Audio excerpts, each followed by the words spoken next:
السلام عليكم ورحمة الله. أهلا بحضراتكم معايا في قناتي أكلنا بالمصري. إن شاء الله النهاردة هعمل مربى الفراولة بطريقة سهلة جدا وبسيطة، ولأن الفراولة موجودة بكترة وسعرها كمان مناسب، ده هيشجعنا إن احنا نعمل منها كمية كبيرة ونخزنها لفترة طويلة.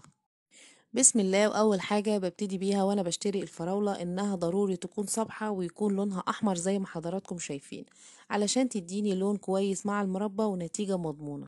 بعد كده بشيل العنقود الأخضر اللي فيها وبغسلها كويس جدا جدا، وببتدي إن أنا أقطعها. الفراولة اللي حجمها كبير بقطعها لشرايح رفيعة علشان تدوب أسهل وتديني قوام تقيل للمربى. والكمية اللي أنا اشتريتها لما بيكون فيها حجم صغير زي ما حضراتكم شايفين، بستعمله صحيح زي ما هو. الكمية اللي أنا هستعملها دي كمية كيلو فراولة، وبستخدم ليه نص كيلو من السكر. ولو هنستعمل السكر الفاتح بيكون أفضل طبعا من السكر الغامق مع المربى. بعد كده هحط كمية السكر اللي هو نص كيلو سكر على الكيلو فراولة، وهقلبهم مع بعض كويس، وهغطيها. والمفروض ان انا هسيبها طول الليل في التلاجة. بالشكل ده بتنزل المية بتاعتها، وطريقتها كده في التسوية بتكون افضل.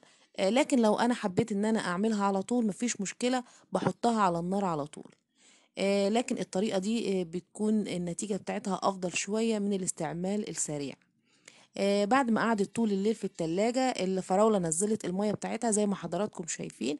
هبتدي دلوقتي احطها على النار لحد ما تبتدي تغلي. في البداية النار بتكون عالية لحد الفراولة ما تبتدي تغلي، وأول ما تظهر الرغوة اللي على الوش دي ضروري إن أنا أشيلها على طول. الرغوة دي لما بتفضل في المربى ممكن تكون هي سبب إنها تفسد لما بتقعد فترة طويلة. بعد ما بشيل الرغوة دي، طبعا هي كده بتكون غلت غلوتين تلاتة.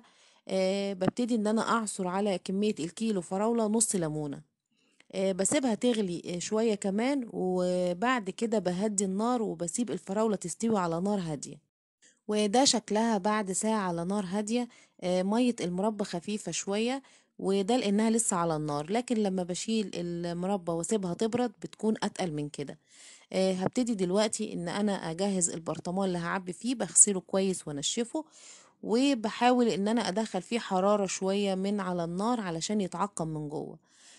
انا هعبي المربى في البرطمان. طبعا هي لازم تكون باردة، وده شكلها بعد ما بردت طبعا تقلت شوية. انا بحب القوام بتاعها يكون خفيف بالشكل ده. لكن لو عايزينها اتقل من كده هنسيبها لمدة ساعة ونص على نار هادية. وده شكل الفراولة اللي كان حجمها صغير اللي انا سبتها سليمة. بيكون طبعا شكلها في المربى افضل بكتير، لان كتير مننا بيفضل المربى اللي فيها قطع. طبعا ده بخلاف اللي بيحبها بيوريه. بيفرم الفراولة كلها في الخلاط وبيسويها على النار بنفس الطريقة اللي احنا عملناها. والكمية اللي انا عملتها من المربى ملت برطمان وزنه كيلو تقريبا، وفي حبة كمان زيادة يعني ممكن يملوا برطمان صغير. السكر اللي أنا استعملته مظبوط جدا مع كمية الكيلو فراولة.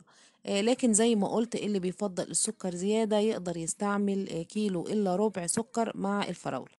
ولو حبينا ان احنا نسويها على طول من غير ما نسيبها طول الليل في التلاجة، نسيبها ساعتين في السكر وبعد كده نحطها على النار.